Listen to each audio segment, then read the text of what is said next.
क्या कहते हैं कि जहाँ आत्माओं को कर्म, भोग और मोक्ष की प्रक्रिया से गुजरना पड़ता है, यहाँ पर जहाँ पर हम आए हैं, धरती पर हम आए हैं, क्यों आए हैं?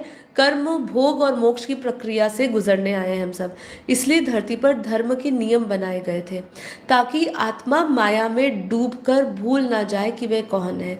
तो ये कहीं ना कहीं ये आपको इसलिए भी यज्ञ किए जाते थे, जिससे कि वो आपको अपने आप से जोड़ के रखे, आपको अपने मूल से जोड़ के रखे, आप माया में ना डूबे और भूले नहीं कि आप कौन है, क्यों आए हैं, अपना डिवाइन पर्पस आप यहाँ पे आने का ना भूले। इसलिए मनुस्मृति में भी कहा गया है, जो धर्म का त्याग करता है वह नष्ट हो जाता है, और जो धर्म की रक्षा करता है, धर्म उसकी रक्षा करता है। इसलिए बापूजी भी बताते हैं कि जब आप सतो प्रदान ऊर्जा देने के निमित्त बनते हैं वायुमंडल को, तो वायुमंडल भी आपको सामने से जो भी दे रहा है, जो भी तत्व दे रहा है, आकाश, वायु, अग्नि, जल, पृथ्वी, वो भी आपको सकारात्मक रूप से देता है। उसमें भी सतो प्रधानता होती है। लेकिन आज हुआ क्या है, आज हम अपने धर्म की रक्षा नहीं कर पा रहे हैं, इसलिए धर्म हमारी रक्षा नहीं कर पा रहा है।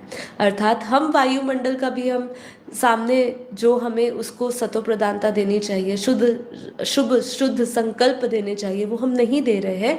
इसीलिए वायुमंडल भी जो हमें दे रहा है वो हमें भी अशुद्धता ही दे रहा है, और उसका प्रभाव, उसका असर हमारे मन, बुद्धि, मस्तिष्क और आत्मा पर हो रहा है। यहाँ पे कह रहे हैं आगे कि क्या ये नियम अनुसार था कि मनुष्य अपने तन, मन, धन का 10% अध्यात्म को दे? तो यहाँ कहते हैं हाँ, ये एक गूढ़ और शाश्वत नियम हुआ करता था, जिसे दशांश अर्पण कहा जाता था।